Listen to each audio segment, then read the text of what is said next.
Hey guys, I'm back here and I want to show you a little thing that I've been doing. So what we've got here, this is what's left of the chrome trim that goes on this A-post. Okay, it had the vent window in it, and he's making it a roadster. So what I'm going to do, I'm going to show you what I made. So that was the original one. And then if you turn it around, I hemmed this edge to match the existing. I used this top radius. It was just easier for me to use this and then make the bottom hole. So like I English wheeled this to give it a little bit of arc, and then you can see it just flows perfect. So what I ended up doing, the driver's side. So as you can see here, this is the passenger side. This is the side that I'm working on. So what I did is I left this piece on the original. And when I put it on the car, I English wheeled this first, this piece. I English wheeled this up in here to get it that domed, and then down here I used the rubber band to just roll it 2-dimension. Then what I did is I scribed a line, I cut it out and I scribed my hem line. And then I use a pair of channel locks, and I go up to that line and I just bend it and I keep working it, and I try to stay consistent. Once I get it to 90, then I put it on a body spoon that's real sharp in the vise. And then what happened is when it's like that in the vise, I could hammer it down over this edge, and I get it pretty consistent. Once I get it far enough, then I go over to my anvil and I make sure this side stays flat, the opposite of this where I'm rolling this edge. And I use a domed hammer and I hit it and I bounce off of it and I kind of fold it over. As you can see, it's a pretty decent pinch. And that's all done by hand. In here, I had to use a radius hammer on the end to kind of pack it down in there and fold it over. But as you can see, I mean, it's turning out pretty decent. So my next thing is, I've got this inner piece. This inner piece is what goes on the back, and that's what I'm trimming right now. So as you can see, it's a little big to where I want it to fit up there, up in here. So I want it to fit like that, and then I flare out this corner right there. I flare that out to meet that. But what I need to do, I need to get this dialed in exactly where I need it and scribe it on the back side so I know that I'm exactly where I need to be. And then I'll weld all of it up and grind it, and I'll have a finished product like this. This is what so we're going from a vent window to a non-vent window like a roadster. This really finishes off the car. And I'll show you the difference between the two. So as you can see on the car, it looks pretty clean. It'll all be chromed. And then from the driver's seat, it looks pretty cool. It's all solid and it'll tie into the head bow. And then the inner piece, let me adjust the camera.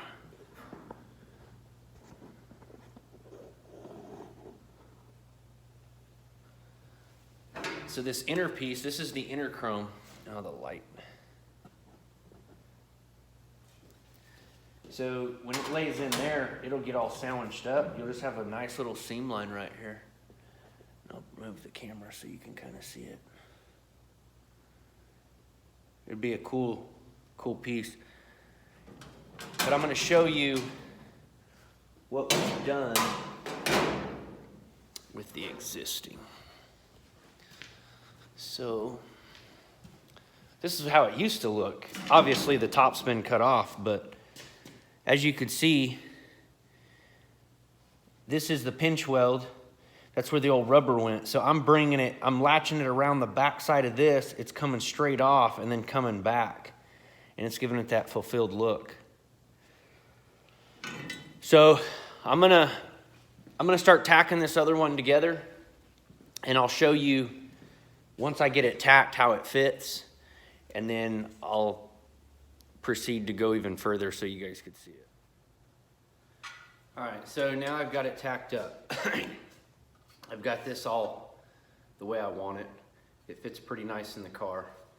So as you can see, that's the back spine. So that's what you'll see if you're sitting in the car. And then this is on the outside.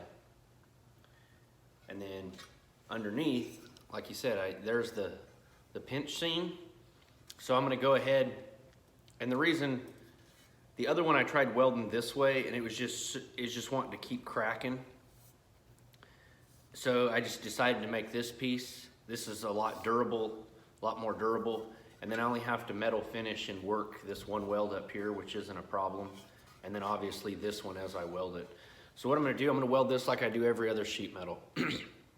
I got it tacked in numerous places. I'll hammer on a couple ends to get it right where I want it. I'll go in and I'll put tacks in between, so it's all nicely tacked. Then I'm gonna come in here, I'm gonna do a stitch weld here, here, and here. And then I'm gonna start and then I'll let it kind of cool a little bit, but then I'm gonna come back here in between and do one in between those. And that's for the heat transfer. Once I get all that done, then obviously I'll grind it, radius it all off, clean it all up, and I'll have a finished molding. This particular year on this car, I don't know if all of them were that way, but on this car, these were steel. As you can see, I don't know if you could see well, you can't see it on this one, but there's pitting that's going on in this, and it's not normal pitting like from chrome. So what I did is I was able to see the other one, and when I looked into it, it was actually made out of steel, and it was just chromed. So I was like, oh, well, I'll just build it out of steel and make it work. So this is gonna be my side, and they're one-off. I mean, I'm sure no one else with a Thunderbird like this is gonna have these, but turn it into a roadster, why not? Why not get away from it, make it look like you made it your own? So just some of the deals that I've done, just so you guys, I could show you guys that anything's possible. Don't be narrow-minded. Don't think like, oh man, that's too hard, or that can't be done. It can all be done. At one point, somebody did it, whether a machine did it, but there's people like me that could figure out a way to reproduce or remake these. Yeah, do I want to reproduce these and sell these on the internet? No. Am I gonna make any money off of it? No. But am I gonna make money off of it doing it for a customer, doing a one-off and no one else has these? Yeah, and then I also have the ability to say that I made those and there's no one else that has them. So that's the cool thing, and that goes with anything on a car. So I'm gonna weld this up and I'll grind it, and then I'll show you the finished product when I get it all done. Obviously I gotta still anchor the holes, but it's all there. So you guys just hang tight and I'll get this welded up real quick for us.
So I got this piece all finished. It's all welded, ground, and you seen me DAing it and stuff like that. So here it is.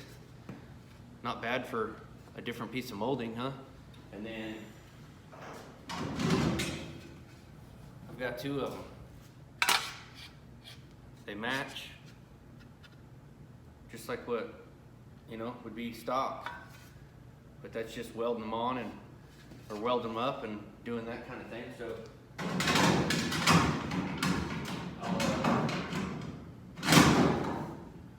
the video and I'll show you guys how it fits on the passenger side, because you guys already seen the driver's side. Fits pretty nice and snug. So I'll come over here. Let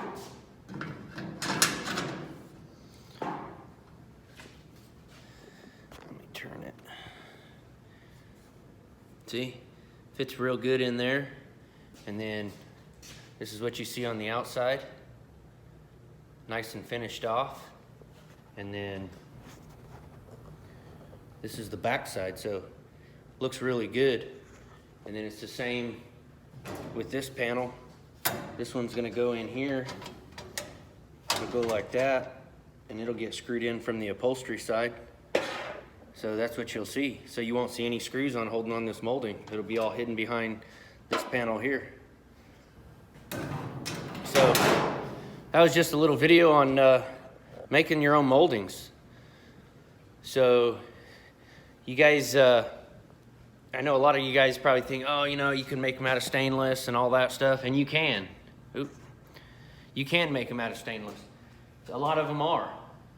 This one just happened to be sheet metal. Stainless is a little bit harder to work with in material-wise, but it's basically the same principle. It's metal. So you can cut it, you can shrink it, bend it. So I got these all fastened up, and I think it looks pretty good. I mean, I'm pretty pleased with it. I'm sure the customer will. Down here where the door opens, I'm gonna leave it to him for now, because we're gonna design a molding that goes down the door, and I figured maybe tie something into this. So I don't wanna cut these and then it not work out. So that's definitely a progress today, a little progress report, so you guys can see what I'm doing. Here's the old piece that looks very similar. That's where I was trying to weld up the back where it was cut out on that radius. And being that once I ground the chrome off, this piece became paper thin, and when I welded it, it was just so flimsy on the center line of where the weld was. So I said, to hell with it, you know, I've got an English wheel, and make your own. This will go in the scrap bin, and he'll be pleased with those, and the chrome shop will be too, because all they've got to do is do some fine touch-up stuff to it and put it off in the tank.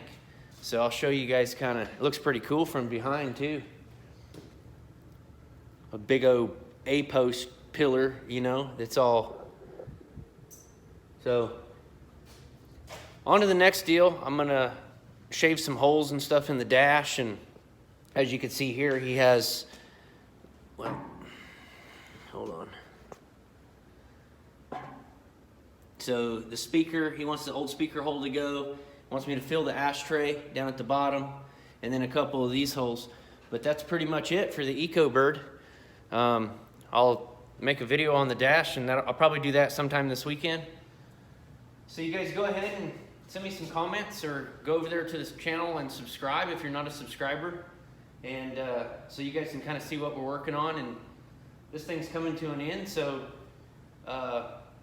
once I mean, there's little custom things that we've got to do, but that's later on down the road, and then it's off to paint. So once it gets done, I'll definitely do a video so you guys can see it all chromed out and painted and stuff like that. So stay tuned, and shoot over the comments, and I'll feel free to ask them, or answer them for you. But that's just kind of a deal. If you want to make your own moldings, why not? Make them your own. See you on the next one.